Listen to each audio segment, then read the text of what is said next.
The Holocaust, Factories of Death. Imagine being led into what looks like a train station. You're surrounded by hundreds, perhaps thousands of others, men, women, children. Everyone is carrying what little they could grab before being forced from their homes. Confusion fills the air. Where are we going? How long will we be gone? The answers never come. The train cars arrive, and they are nothing like you expected. They're not meant for people. They're cattle cars. Dozens are crammed inside each one until there's barely space to breathe. The wooden walls are splintered, the air is suffocating, and the stench of fear is overwhelming. Days pass, no food, no water. The weakest collapse to the floor, their bodies trampled underfoot. When the doors finally creak open, you're not where you thought you'd be. You're not anywhere you recognize. You're at Auschwitz. This was the reality for millions.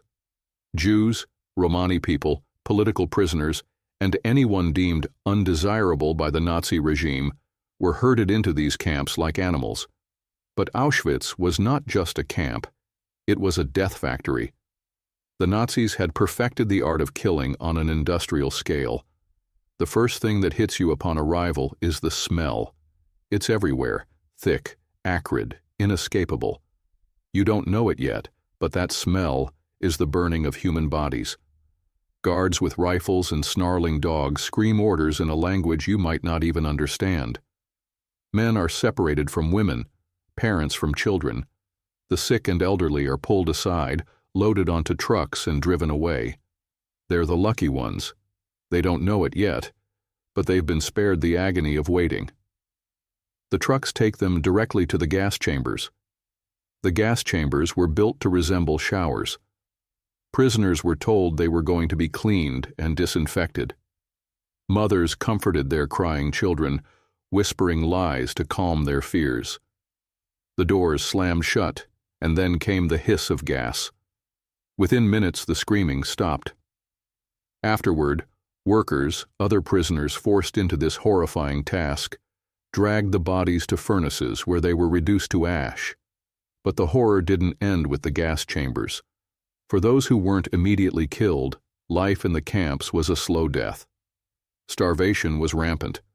Prisoners were fed a thin, watery soup and a crust of bread each day, barely enough to keep them alive. Disease spread like wildfire in the overcrowded barracks. Typhus, dysentery, tuberculosis. The weak were left to die where they lay, their bodies dragged out in the morning like trash. Then there were the experiments.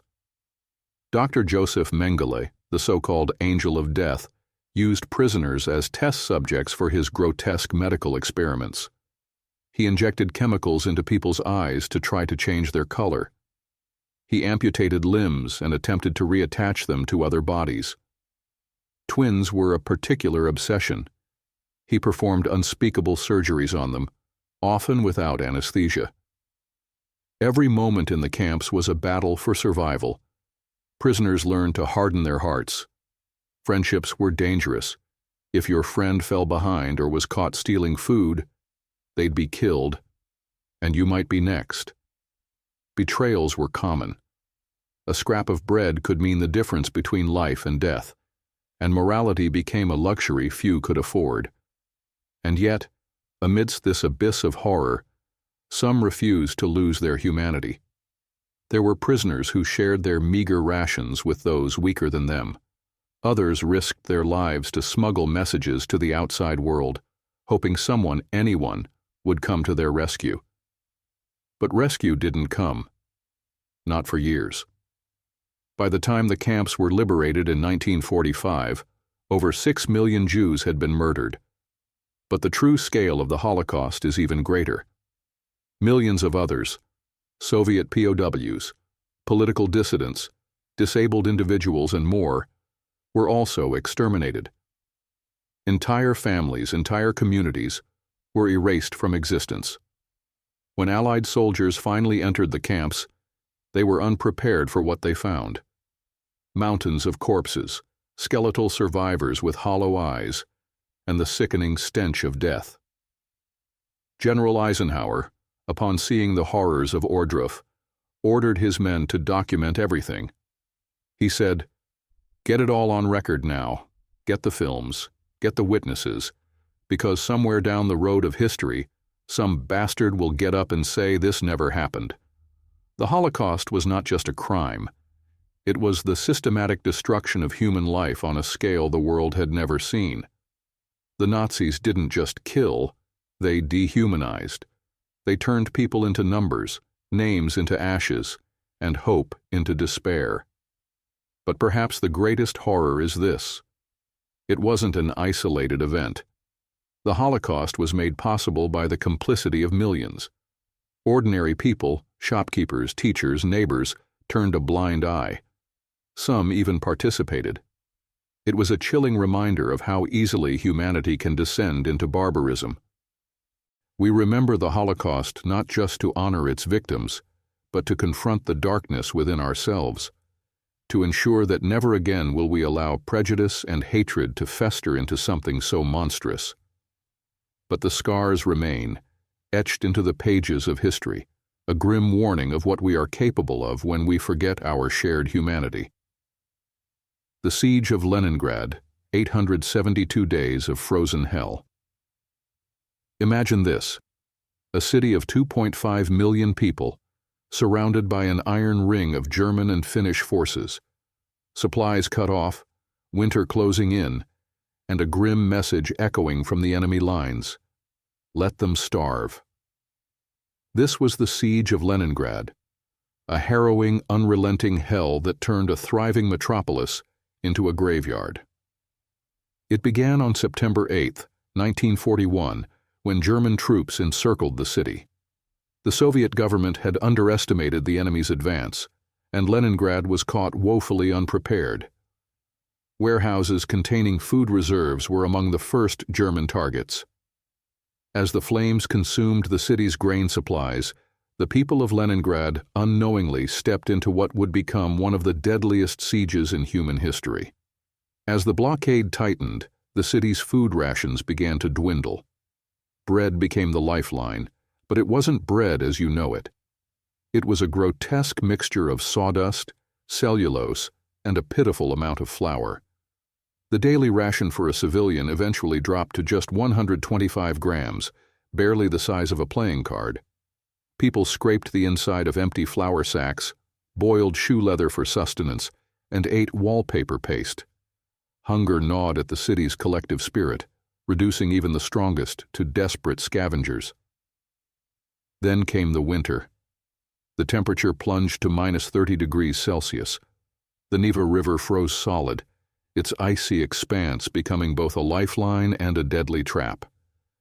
The Soviet government managed to establish the Road of Life across the frozen lake, a perilous supply route under constant German bombardment. Trucks laden with supplies braved the icy path, but for every truck that made it through, several others sank into the frozen abyss, taking their precious cargo and their drivers with them. Meanwhile, death became a constant companion. In the early days, people buried their loved ones in hurried graves, but as the siege dragged on, even this became impossible. Corpses littered the streets, frozen in grotesque poses, their faces locked in expressions of suffering. The living stepped over the dead without a second thought. It was the only way to survive. And then, the unthinkable began: cannibalism. At first, it was the dead. People scavenged the bodies of strangers for sustenance. But as the months wore on, darker stories emerged. Children disappeared. Parents whispered horrifying suspicions. The NKVD, the Soviet secret police, arrested over 2,000 people for cannibalism. But for every arrest, countless others went unnoticed. Hunger stripped away the last vestiges of humanity, leaving only the primal instinct to survive. Amidst this abyss of despair, there were glimmers of defiance. In January 1942, the Leningrad Radio Orchestra performed Shostakovich's Symphony No. 7, known as the Leningrad Symphony. The musicians were emaciated, barely able to hold their instruments, yet they played with an intensity that defied death itself. The performance was broadcast across the city and to the front lines, a reminder that the human spirit could not be extinguished, no matter how dire the circumstances. By 1943, Soviet forces began to break through the German blockade. Operation Iskra opened a narrow corridor to the city, allowing limited supplies to trickle in. It wasn't much, but it was enough to keep Leningrad alive. Finally, on January 27, 1944, after 872 days of relentless suffering, the siege was lifted. But the victory came at an unimaginable cost. Over 1 million civilians had died, most from starvation. Survivors emerged from their frozen tomb of a city, their faces gaunt, their spirits fractured. Leningrad was free, but it would never be the same. The siege of Leningrad wasn't just a military event. It was a crucible of human endurance. It tested the limits of suffering and the strength of the human will. For those who survived, the scars were not just physical, but etched deep into their souls, a haunting reminder of how close they had come to the edge of oblivion. The Battle of Stalingrad, the turning point of hell. It began with fire. A deafening roar erupted over Stalingrad on August 23, 1942, as the Luftwaffe rained thousands of bombs on the city. Once a thriving industrial hub on the Volga River, Stalingrad was now an inferno of twisted steel and crumbling buildings. The skies turned black with smoke, and the ground trembled under the relentless assault. The Germans had come to claim the city, but they would find themselves ensnared in a nightmare that would define the horrors of World War II. Hitler was obsessed with capturing Stalingrad. It was more than a strategic target, it bore the name of his rival, Joseph Stalin.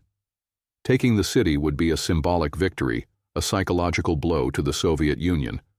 And so, the German Sixth Army, led by General Paulus, poured into the city with one objective: total annihilation. But Stalingrad refused to fall. The Soviet defense was brutal, relentless, and deeply personal. For the Red Army, retreat was not an option. Stalin himself issued order number 227. Not a step back. Anyone who retreated without orders would be executed. With their backs to the Volga River, the Soviets fought with a desperation born of survival. Civilians, too, were drawn into the battle. Women and children dug trenches, carried ammunition, and tended to the wounded. The city quickly became a battlefield like no other. Stalingrad wasn't just fought in open fields or trenches, it was fought in every street, every building, every room. Soldiers engaged in vicious hand-to-hand combat, often fighting for days over a single staircase or hallway. The Germans called it Rattenkrieg, rat war, because it was like fighting in a maze of rubble. Imagine it. The walls around you are riddled with bullet holes. The air is thick with dust, choking your lungs. You hear footsteps above you, but you can't tell if they're friend or foe. The slightest noise, a cough, a clink of metal, could give away your position. Death lurked around every corner, and survival depended on luck as much as skill. The Volga River, running alongside the city, became a lifeline for the Soviets. Supplies, reinforcements, and wounded soldiers were ferried across under constant German bombardment. Boats braved the icy waters, their crews knowing that every crossing could bring them near death. The Nanking Massacre, the Rape of Nanking, December 1937, Nanking, China. It was a city on the brink of devastation. The Japanese Imperial Army had been advancing through China, and the capital city of Nanking was their next target. The people of Nanking could feel it. The air was thick with fear, whispers of what would come next. What they didn't know was that what awaited them would be far worse than they could have imagined. The Japanese army had already built a reputation for its brutality: mass executions, widespread torture, and total disregard for human life. But in Nanking, they would surpass even their own horrific legacy. When the city fell on December 13, 1937, the soldiers were unleashed upon the civilians, and the horrors began. The first wave of terror was swift. Thousands of soldiers poured into the city, their presence like an unstoppable tide. They looted, destroyed, and massacred. Whole families were butchered in their homes. But this was just the beginning. The true horror began when the mass rapes started. It is estimated that between 20,000 and 80,000 women were raped during the 6-week period. Some women were forced into sexual slavery, kept in makeshift brothels set up by the Japanese army. Others were gang-raped in the streets, their bodies left for dead in the gutters. But the rapes were just part of the madness. Men and boys were not spared. Executions were carried out in the most brutal ways imaginable: beheadings, bayoneting, and even live burials. Some were forced to watch as their families were murdered before being killed themselves. Those who tried to escape were caught in horrific traps. If they ran, they were gunned down. If they tried to hide, they were burned alive. The Japanese soldiers didn't stop at the killings. They turned it into a game. Civilians were forced to engage in death matches, where they fought each other to the death for the soldiers' amusement. Others were ordered to dig mass graves, only to be shot in the back of the head and dumped into their own work. Throughout it all, the cries of the innocent echoed through the streets. But no one came to help. The outside world, too far away and too distracted by their own war, failed to intervene. The international community did little, and the Japanese government continued to deny the scale of the atrocity. By the time the massacre ended in January 1938, an estimated 300,000 Chinese civilians had been killed. The city was a ghost town, burned to the ground, its streets stained with the blood of its victims. The aftermath of the massacre was one of total devastation. It wasn't just a city that was lost, it was the very spirit of a people. The Nanking Massacre, or the Rape of Nanking, remains one of the most horrific war crimes in history, its horrors still seared into the collective memory of those who survived. Survivors of Nanking would live with the scars, physical and emotional, for the rest of their lives. But the world for so long would look away. The voices of the victims would be silenced by time and by political interests. But those who remember will never forget the madness that overtook Nanking. The Bataan Death March, a march into hell. April 1942. The Philippines. It was a day like any other, but the men who were about to embark on what would become a nightmare were not prepared for the horror they would endure. They were prisoners of war, soldiers captured by the Japanese during the Battle of Bataan. As the Japanese forces began to tighten their grip on the Philippines, they rounded up thousands of American and Filipino soldiers, men who had already fought relentlessly for months. They had been betrayed, left with nothing but their rifles and the hope that help would come. But none did. The Japanese forced them into a brutal march, some 75,000 men, across 65 miles of scorching heat, without food, water, or rest. The Bataan Death March had begun. From the start, it was clear this would not be a normal military march. The Japanese soldiers showed no mercy, no sympathy. They beat the prisoners mercilessly with clubs, rifles, and even bamboo sticks. Those who stumbled or fell were often bayoneted on the spot. The weak were left to die in the dirt. Some prisoners tried to drink from streams or ditches, but they were brutally attacked for doing so. Those who collapsed from exhaustion were kicked, stabbed, or shot by their captors. Along the way, there were no breaks, no relief. Prisoners who couldn't keep up with the pace were slaughtered, leaving their comrades to continue on in horror. As the prisoners moved through towns and villages, the people they had once protected watched in silence, too afraid to intervene. At times, Japanese soldiers would make examples of those who tried to escape, publicly executing them, sending a chilling message to any who thought they could flee. But the worst came in the brutal heat. The temperature often soared over 100 degrees Fahrenheit, and many of the men were already exhausted from months of fighting. Without food or water, they began to die of heat stroke and dehydration. Those who survived faced the second death sentence, starvation. With no provisions, they were left to wither away on the march. By the time the march ended, thousands had died. Some reports placed the death toll at 10,000, others as high as 18,000. The survivors, those few who made it to the prison camps, were left broken in body and spirit. The brutality of the Japanese soldiers, the constant threat of death, and the endless cruelty had taken everything from them. The Bataan Death March would remain a symbol of the cruelty of war, the sheer inhumanity of soldiers turned monsters, the willingness of captors to turn the human soul into nothing more than a casualty of conflict. For those who survived, the memories would never fade, the cries of their fallen comrades forever etched into their minds. The Battle of the Bulge, Frozen Fury. December 1944.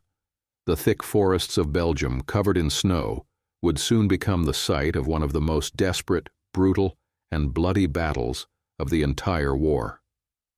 The Nazis were retreating on the Eastern Front, but they were far from beaten. Hitler wasn't ready to accept defeat. Not yet.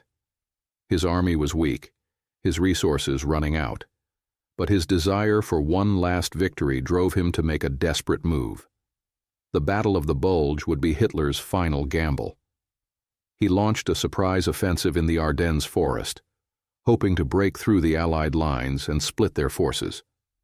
What followed was a battle of relentless, brutal combat, one that would push the Allies to the brink of exhaustion and despair. The Germans struck hard and fast, catching the Allies off guard.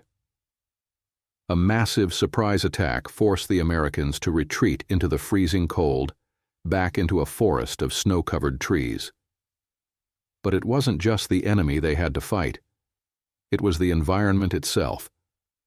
The freezing temperatures caused frostbite and hypothermia, killing soldiers who never even had a chance to face the enemy. The fighting was brutal. Soldiers were trapped in snowdrifts, battling in sub-zero temperatures with frozen fingers and feet. The Nazis showed no mercy, launching grenade assaults, strafing villages with machine guns, and engaging in close-quarters combat with an intensity that could only be described as savage. The American soldiers, overwhelmed and surrounded, fought back with everything they had. Supplies were cut off, and there was no time to rest. Men who had once dreamed of going home were now praying for survival. And then, there were the prisoners. Thousands of American soldiers were taken captive, many of whom faced a grim fate. The Nazis, intent on crushing morale, executed many of the captured soldiers. Others were forced to march through the snow without food or water, their bodies collapsing from exhaustion. But despite the overwhelming odds, the Allies refused to surrender. On December 26th, General Patton's forces arrived to reinforce the American lines. The Germans were driven back. The Battle of the Bulge would end on January 25, 1945, with the Germans defeated but their forces shattered. The cost was staggering, more than 185,000 casualties, with tens of thousands killed, wounded, or missing. It was one of the bloodiest battles in American history, and for the survivors, it would be a testament to the human will to fight even in the face of total destruction. But the bitter cold, the relentless fear, and the savage violence would haunt them forever, a memory of the frozen fury that nearly brought them to the edge of oblivion.